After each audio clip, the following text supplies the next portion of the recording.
Before we go too far, there are some things I'd like to address. I had some tech issues while I was there. My trip actually had its fair share of tech issues. And I also discovered language barrier issues. So I'm just going to take a moment and I'm going to talk about those.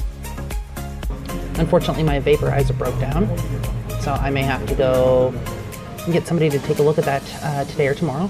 For today, I've got a pack of smokes here that I've been kind of working my way through. Both sets of batteries, fully charged, and the battery, like the mod itself, says there's a low battery. So I'm gonna have to go get that looked at.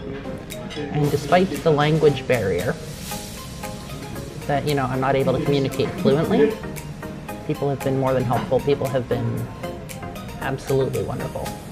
I actually got really excited yesterday. I was over in Odaiba.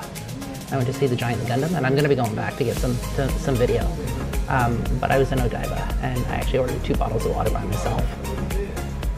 Mind you, I used my phone for a couple of words, but I managed to order the bottles of water myself without any outside help, without having people look at my phone, which has been my go-to. So, I'm starting to learn slowly, and I'm really enjoying this experience. It's one of those things that it's different than I'd imagined, but that's not a bad thing. I don't think Japan could have, even though it's different, I don't think Japan could have disappointed me at all. Harajuku is one of the main epicenters for Japan's many subcultures. Nestled in Harajuku district lies a street known as Takashita-dori, or Takashita Street. This area is known to subcultures as a place where you can get just about anything and everything your heart desires. One of the papers I delved into while doing this research was penned by James Welker. In his paper, he wrote that Japanese anime and manga have become entwined with the, quote, mythical image of contemporary Japan, end quote. He also wrote how the, quote, influence of American and European comic arts and imagery has contributed significantly to their present form, end quote, in regards to shonenai manga. Shonenai manga is also known as boy love manga.